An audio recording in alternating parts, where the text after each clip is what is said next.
You were outside all day, no phone, no check-ins, no GPS. Your mom's only tracking system was the porch light. And when it came on, you ran. Nobody knew where you were. Nobody needed to know.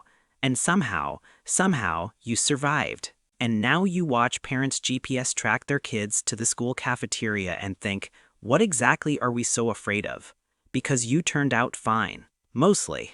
Here's the thing about people who grew up in the 1970s. You exist in this strange psychological in-between. You remember life before the internet, before cable had 400 channels, before every waking moment was documented, optimized, or monetized. You played outside until your knees were dirty and your lungs were full and nobody filmed it for content.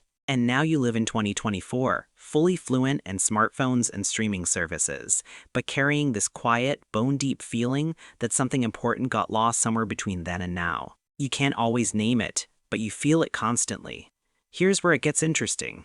Psychologists call what you experience unstructured autonomy, and it turns out it's one of the most developmentally powerful environments a child can grow up in. When kids are left to navigate boredom, conflict, and consequence without adult intervention, something critical happens. They build what researchers call intrinsic resilience. You didn't learn resilience from a workshop. You learned it because you fell off your bike, had no adult running over with emotional first aid, and had to decide on your own whether to cry or get back on. You got back on every time. And that internal voice that told you to, it never left. It's still running in the background of everything you do today. But this is the part nobody talks about.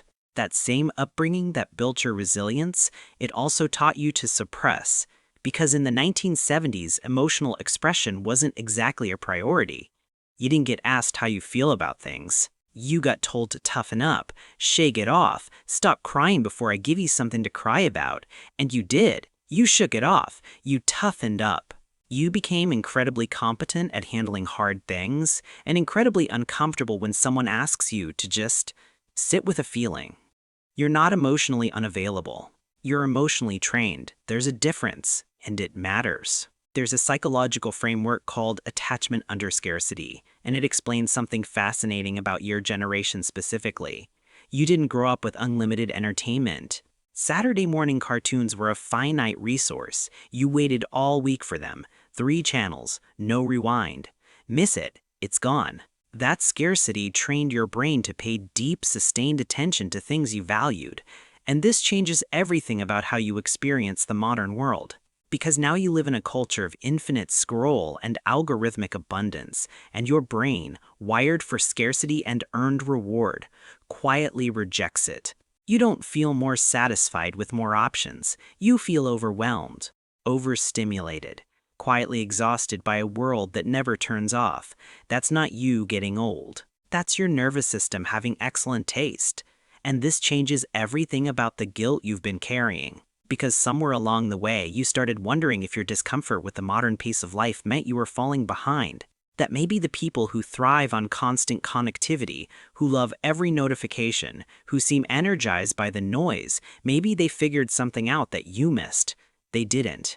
What you have, this ability to sit quietly, to find satisfaction in small things, to not need your phone to tell you that you matter. That is not a generational relic. That is psychological wealth. And it is becoming the rarest thing on the planet. Here's the science that backs this up. And it's genuinely remarkable. A landmark study from the University of Virginia found that people who regularly engage in unstructured, unsupervised leisure, the kind you had every single day as a kid, show measurably higher scores in creative problem solving, emotional regulation, and what researchers call distress tolerance. The ability to sit with discomfort without immediately reacting to it. That last one, distress tolerance, it's considered one of the strongest predictors of long-term mental health outcomes. And your entire childhood was essentially an unintentional distress tolerance training program. Every boring summer afternoon, every argument you had to resolve without a referee, every time you sat alone in a field with nothing but your own thoughts, you were building psychological infrastructure most people today are desperately trying to construct in therapy. Now here's where it gets a little more personal. There's a grief that people who grew up in the 1970s carry, and most of you have never named it. It's not nostalgia exactly. Nostalgia is warm. This is something heavier. It's the feeling you get when you try to explain to someone younger what it was like to just be somewhere without documenting it. To have a great night and carry it only in your memory, not your camera roll. To be completely unreachable for an entire afternoon and have that be completely normal. That world is gone, and nobody held a funeral for it. You were just expected to upgrade, adapt, and keep moving. And you did, because that's what you do, but the loss is real. The disorientation is real. And you are allowed to acknowledge it without being called nostalgic or resistant to change. So here's the reframe. You didn't grow up in a simpler time. You grew up in a different kind of complex. One that demanded resourcefulness over convenience, patience over instant gratification, physical presence over digital performance. The skills that world built in you aren't outdated. They're urgently needed and increasingly rare. The ability to delay reward, to fix things with your hands, to have a hard conversation without a screen between you, to be alone without being lonely. You are not behind the times. You are carrying something forward that the times desperately need. And the fact that you sometimes feel like a stranger in the modern world isn't a flaw in you. It's a reflection of how far the modern world has drifted from what actually works. The next time you catch yourself saying, "Kids today don't know what they're missing," you're right, but it's worth going one layer deeper than nostalgia. What they're missing isn't the decade. It's the conditions that decade created.